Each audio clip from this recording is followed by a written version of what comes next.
Sa bawat tibok ng pusong minsang nasugatan, may pag-asang muling magmahal. Dahil kahit ilang ulit tayong masaktan, hindi kailanman mapapagod ang puso sa paghahanap ng wagas na pag-ibig.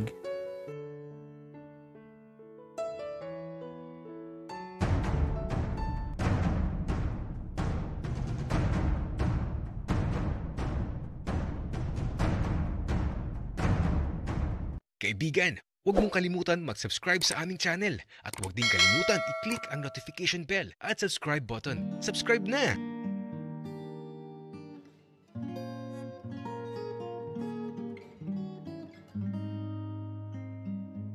Sa gabing malamig na punong-puno ng mga tanong, saan nga ba matatagpuan ang sagot sa lihim ng kahapon?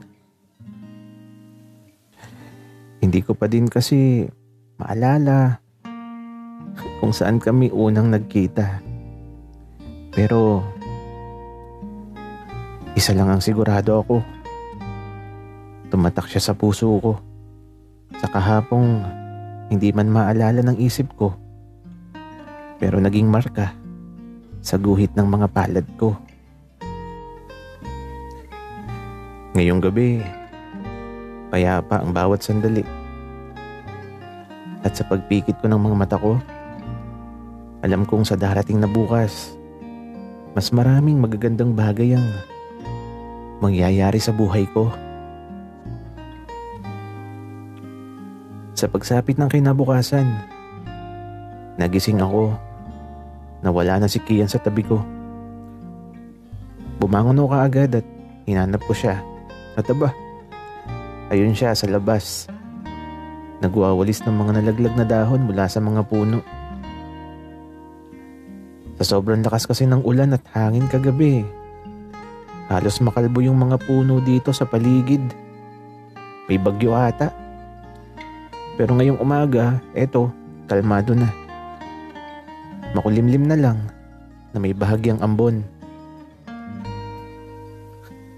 Aba, ang sipag naman. Dahil dyan, pahawak sa utong. Wika ako. Gagi. Hawakan mo yung nguso mo. Ang aga-aga puro kakalokohan.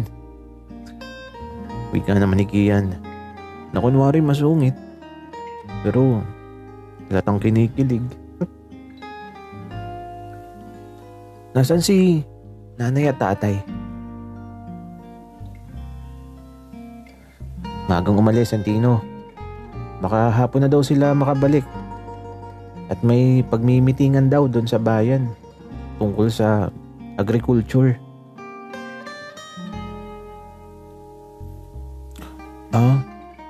Okay.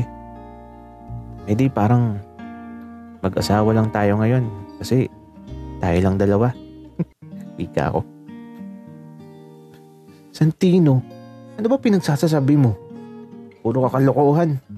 Alam mo, magluto ka na lang dyan. May isda dyan sa lababo. Binili ko dun sa dumaan kanina. Wika ni Kian. Kaya ito, nagtungo ako sa kusina. At aba, may isda nga dito. Ang laki. Siguro may mga lugar na bumaha. Kaya eto, may karpa na naman. Ganon kasi kapag bumabaha, madaming karpa at bangus. Kaya naman, nilinisan ko na yung malaking isda. Tapos eto, hinati ko at ipapakusiw ko na lang sa madaming luya kasi malansa to eh. Aba, ang bango naman yan, Santino. Masarap ba yan? Kian, kasing sarap ko to. Baka nga kapag natikman mo tong luto ko baka lumampas ka pa sa langit sa sarap. Hello?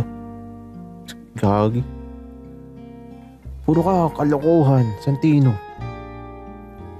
Maliligo muna ako. Pinagpawisan ako sa pagwawalis eh. Ng mga kalat sa labas.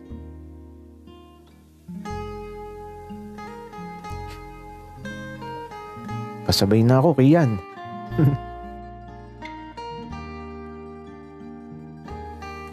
Hindi pwede.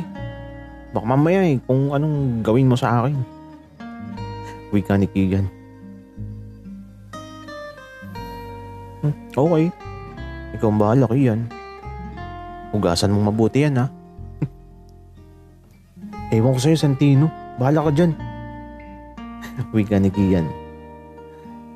Nakumuha na ng towel. Tapos diretso na sa banyo. At habang nagluluto ako, nakabantay lang ako at baka masunog. Kaunti lang yung sabaw nito eh. Medyo inaantok pa nga ako. Hindi kasi ako nakatulog ng maayos kagabi.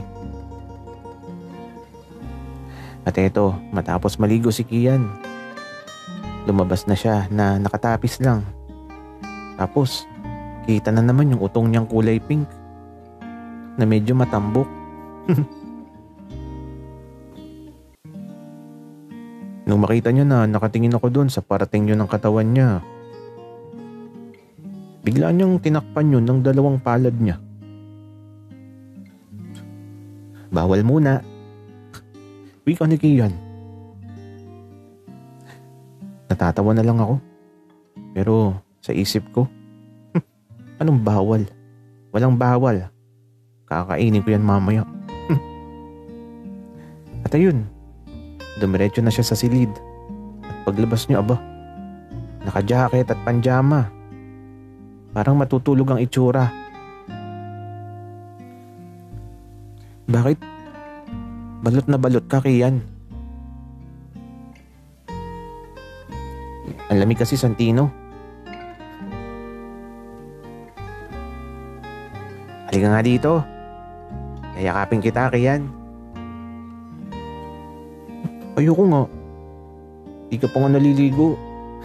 Wika ni Kian. Okay. Baka naman kapag nakaligo na ako, di ka na magpayakap. Depende. Kung maalala mo na ako, Santino.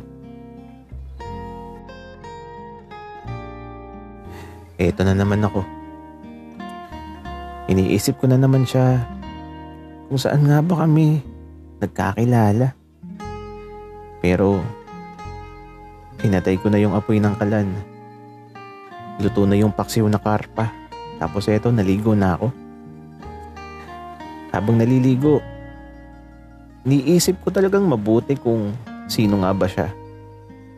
Kaso wala eh. Di ko maalala.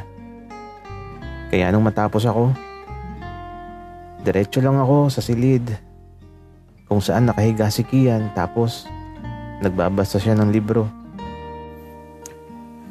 Nagbihis lang ako, tapos nahiga na din ako sa kama ko. At habang nasa tabi ko siya, tahimik lang kaming dalawa, tapos patingin-tingin siya na nakangiti. May nakakatawa ba? Wika ako. Wala lang. Hindi mo kasi ako maalala. Bahala ka. Malapit na akong umuwi.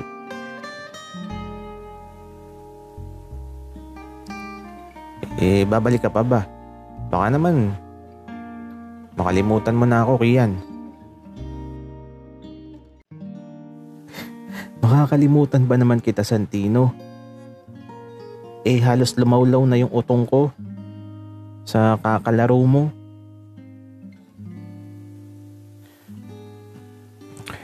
Pero babalik ka ba, Kian? At eto, hindi siya sumagot.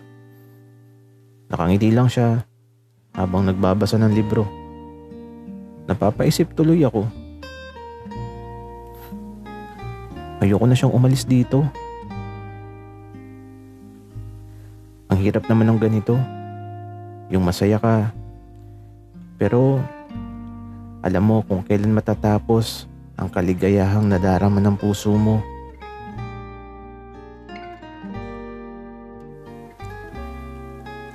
Kian, bago ka umalis, BJ mo ko ha. Wika ako. At eto, umarap bigla si Kian sa akin. Tapos parang galit siya. Ang bastos mo, Santino. Nakakainis ka. Pero sige, wika niya. Akala ko galit. Gusto din pala. Santino, sa huling gabi, pagbibigyan kita.